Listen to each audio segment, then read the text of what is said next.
कोलकाता में डॉक्टर बेटी के साथ हुई दरिंदगी के बाद अब इंसाफ की राह में रोड़े अटकाए जा रहे हैं। दंगाइयों के जरिए अस्पताल में मौजूद सबूतों को मिटाने की साजिश को अंजाम दिया जा रहा है। सीबीआई के हाथ में जांच की कमान आते ही दंगाइयों ने अस्पताल में जिस मकसद से तोड़फोड़ की है उससे इरादा साफ नजर आ रहा है। सफेद पोशों को बचाने की कोशिश की जा रही है। देखिए,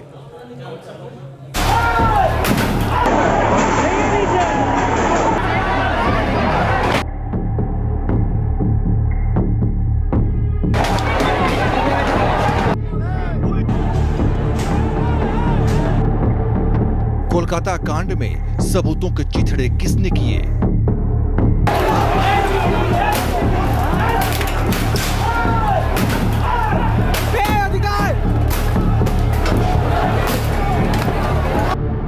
अस्पताल पर अटैक के लिए किसने उकसाया?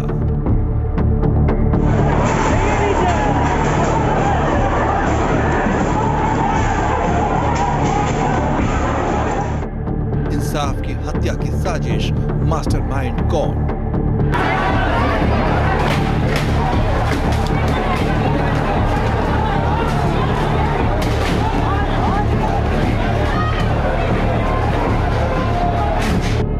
इन चेहरों को देख लीजिए। डॉक्टर बेटी के इंसाफ के हत्यारों के चेहरे हैं ये। कोलकाता के आरजी कर अस्पताल के अंदर रेप और मर्डर के सबूतों के नामो निशान मिटाने के लिए भेजे गए गुंडे।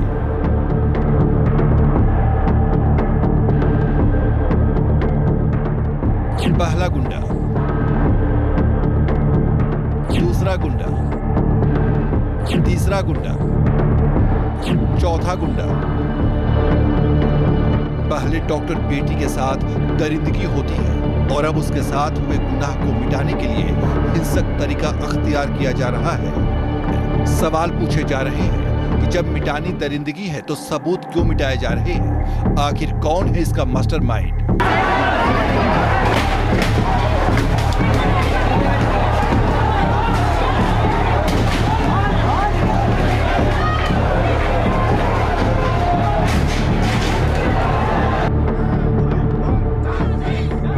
ये तस्वीरें बुधवार रात की है, जब डॉक्टर बेटी के लिए इंसाफ की मांग को लेकर आम लोग कोलकाता की सड़कों पर उतरे हुए थे।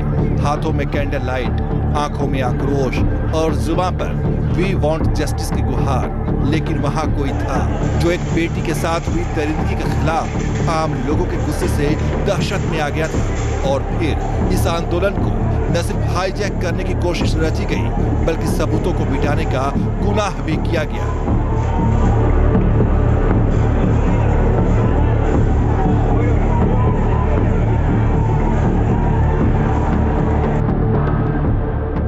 सबसे पहले इन 4 तस्वीरों में देखिए, प्रदर्शनकारी रिक्लेम द नाइट यानी रात पर अपने हक के लिए सड़क पर उतरे थे। लेडी डॉक्टर के साथ हुई हैवानियत के खिलाफ इस प्रदर्शन को पूरे देश के साथ साथ आम कोलकाता वासियों का भी समर्थन हासिल था।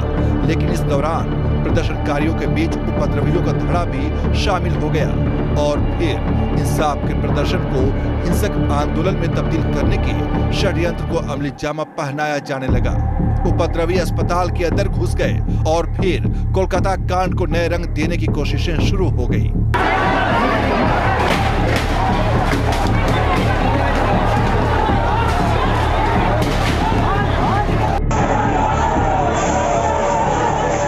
उपद्रवियों की भीड़ बैरिकेड तोड़ती हुई अस्पताल परिसर के अंदर दाखिल हो गई। उसके बाद जिस तरह से वहां तोड़फोड़ और हिंसा का नजारा दिखाई दिया, उससे साफ हो गया कि इरादा कुछ और नहीं बल्कि सबूतों को मिटाना ही था। उपद्रवियों का पहला निशाना प्रदर्शन कर रहे डॉक्टर्स का धरना स्थल बना।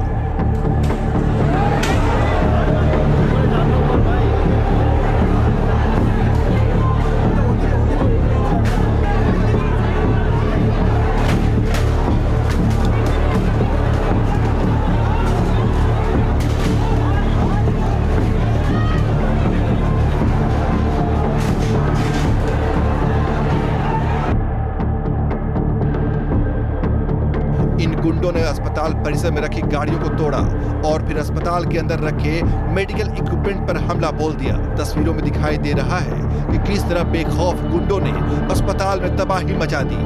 इतना ही नहीं, इन उपद्रवियों ने उस इमरजेंसी बिल्डिंग को हमले की जद में ले लिया जहां ट्रेनी डॉक्टर के साथ रेप हुआ था और हत्या कर दी गई थी। अस्पताल की इस बिल्डिंग में ही उस हैवानियत के तमाम सबूत हैं, लेकिन इन गुंडों को देखिए किस तरह सीसीटीवी कैमरे तोड़ रहे हैं, मशीनें उठाकर फेंक रहे हैं, फर्नीचर को भी नहीं बख्श रहे।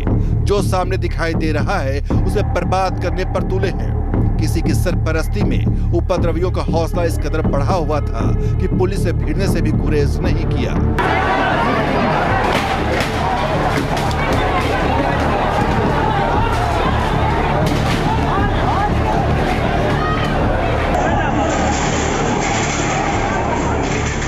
बताया जाता है कि करीब 40 की संख्या में उपद्रवियों ने हमला बोला था, लेकिन अस्पताल में घुसते भीड़ की तस्वीरों को देखकर लगता है कि संख्या 1000 तक भी हो सकती है।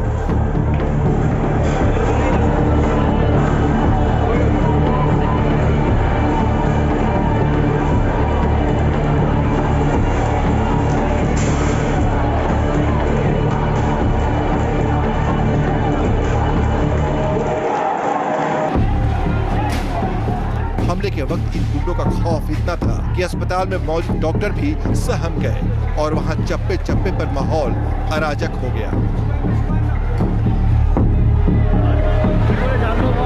बाहर एकदम से बहुत सारा मॉब इकट्ठा हो गया और पुलिस उनको रोक नहीं पाई और वो पूरा मॉब अंदर घुस गया। हम लोग अपनी जान बचा के भागे हैं। उन लोगों ने किसी को देखा नहीं। जो भी वीडियोस आ रहे हैं या जो भी बातें सुनने में आ रही है, जो उनके सामने आ रहा था उनको मार रहे थे। हम पेशेंट पार्टी सबको उन्होंने मारना स्टार्ट कर दिया। डॉक्टर्स को भी बहुत ज़्यादा चोट लगी है। कोई इधर, सब लोग अलग अलग जगह छुपे हुए। हालांकि पुलिस ने इन उपद्रवियों को रोकने की कोशिश की।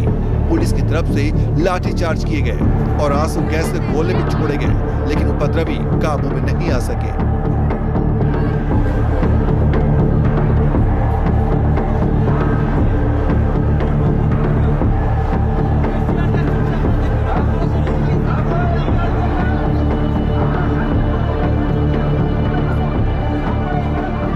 कल सारा रात कोलकाता का मिছিল, जो मोमबत्ती कैंडल रैली सब हुआ। इसका बाद तूफान का हाल देखिए।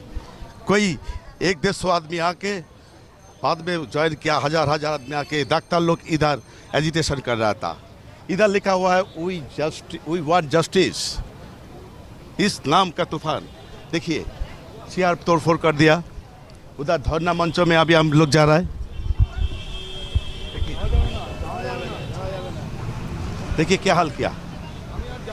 देखिए इस साइड में देखिए, ये मंच पर डॉक्टर लोग एजिटेशन कर रहा था, सबको तोड़फोड़ कर दिया। बुधवार की रात जिस तरह अस्पताल को हमले की जद में लिया गया, उससे साफ दिखाई दे रहा है कि कोलकाता कांड के पीछे साजिश के तार कई दूसरे सफेद पोशों से भी जुड़े हो सकते हैं।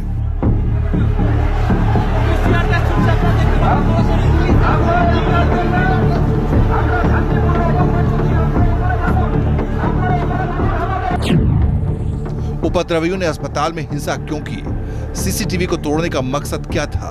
उपद्रवियों को रोकने के लिए पर्याप्त पुलिस बल स्पॉट पर क्यों नहीं था? और डॉक्टर्स को मारने की बातें उपद्रवी क्यों बोल रहे थे? It was absolutely pre-planned. They were heinous crime they were doing. See the emergency inside the hospital outside. Yes, sir. We see. It was clear version. I'm telling you. I'm mentioning. Dash, dash, dash. पहले मारो, उसके बाद जलाओ। Police को, बाकी सबको, doctor लोगों का नाम लेकर के बोल रहे थे। डॉक्टर लोगों को मारो, बच्चे लोगों को, सबको मारो to create the ruckus. This was the absolute bloody plan. जाहिर उपद्रवी किसी की प्लानिंग का हिस्सा थे, लेकिन कोलकाता पुलिस की नाकामी से भी उपद्रवियों को अस्पताल में खुलकर तांडव मचाने का मौका मिल गया।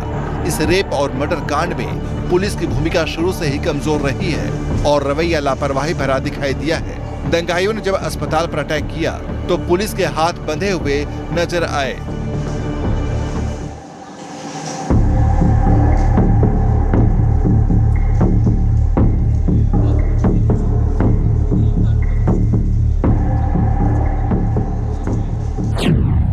सवाल ये भी है कि दंगाइयों के सामने पुलिस सरेंडर करती क्यों दिखाई दी। हालात बेकाबू थे तो पुलिस इतनी बेबस क्यों हो गई थी। अस्पताल परिसर के अंदर दंगाइयों को पुलिस ने घुसने कैसे दिया। क्या पुलिस किसी के दबाव की वजह से दंगाइयों के सामने मजबूर थी। कोलकाता पुलिस खुद कटघरे में खड़ी नजर आ रही है, लेकिन हैरानी इस बात की है कि पुलिस कमिश्नर इसके लिए मीडिया को जिम्मेदार ठहरा रहे। हालांकि कमिश्नर का दावा है कि पुलिस ने कभी नहीं कहा कि वारदात में एक ही आरोपी शामिल है। कमिश्नर कह रहे हैं कि इसके लिए साइंटिफिक एविडेंस का इंतजार किया जा रहा है।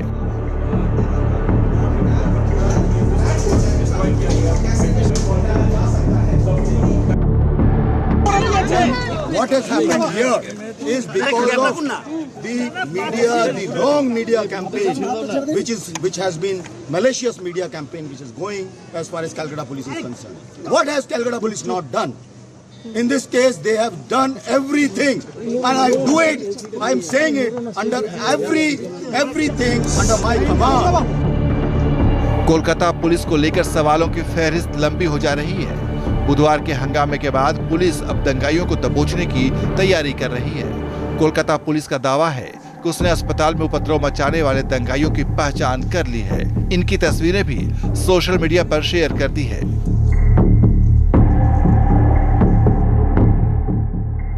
दरअसल रेप की इस विभत्स वारदात में सबूतों को मिटाने के आरोप लगातार लगते आ रहे हैं। बुधवार को यह वारदात स्थल अस्पताल के सेमिनार हॉल से 20 मीटर की दूरी पर रिनोवेशन के नाम पर दीवारें गिराई गई थी और फर्श को तोड़ा गया था। ऐसा तब किया गया कि जब जांच की कमान सीबीआई को सौंपने का फैसला लिया गया। यानी जिस बिल्डिंग को तफ्तीश के लिए सील करना चाहिए था, जहां फॉरेंसिक टीम को एक एक सबूत खंगाला था, वहां जो हरकतें की गई वो अंदरूनी और गहरी साजिश की ओर इशारा करती है।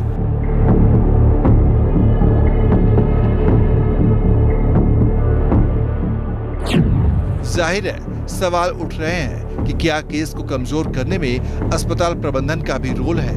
क्या आरोपी संजय रॉय से अस्पताल प्रबंधन की कोई साठगांठ थी और क्या अस्पताल नहीं चाहता था कि दूसरे आरोपियों के नाम भी सामने आए। पुलिस कमिश्नर ने एक से ज्यादा आरोपी होने की बात कहकर इन आशंकाओं को बल दे दिया है कि अस्पताल प्रबंधन को जानकारी हो सकती है कि इस वारदात को अकेले संजय रॉय ने ही अंजाम नहीं दिया है, बल्कि इसमें दूसरे भी शामिल हैं जिन्हें बचाना मजबूरी हो गई है। दरअसल कलकत्ता हाईकोर्ट ने आरजीकर मेडिकल कॉलेज के प्रिंसिपल संदीप घोष को लेकर ममता सरकार को फटकार भी लगाई थी। हाईकोर्ट ने पूछा था कि पुलिस जांच में बहुत कुछ मिसिंग क्यों है, प्रिंसिपल से पुलिस ने पूछताछ क्यों नहीं की थी और जब प्रिंसिपल ने इस्तीफा दिया तो तुरंत दूसरी जगह नियुक्ति क्यों हो गई। हालांकि ममता सरकार ने तफ्तीश के लिए स्पेशल इन्वेस्टिगेशन टीम का गठन किया था, लेकिन तफ्तीश को लेकर संदेह का दायरा बढ़ता ही चला गया और आखिरकार जांच सीबीआई को सौंप दी गई। कोलकाता कांड में सिर्फ आरोपी संजय रॉय ही कटघरे में खड़ा नहीं है, बल्कि हर वो शख्स आरोपी बन चुका है जो एक डॉक्टर बेटी को इंसाफ दिए जाने के रास्ते में आड़े आ रहा है और किसी ताकतवर लॉबी की सत्ता को बचाने के लिए इन साजिशों को अंजाम देने का गुनाह कर रहा है। Team news nation. News nation अब व्हाट्सएप पर खबरों के ताजा अपडेट के लिए न्यूज नेशन के इस क्यूआर कोड को स्कैन करें।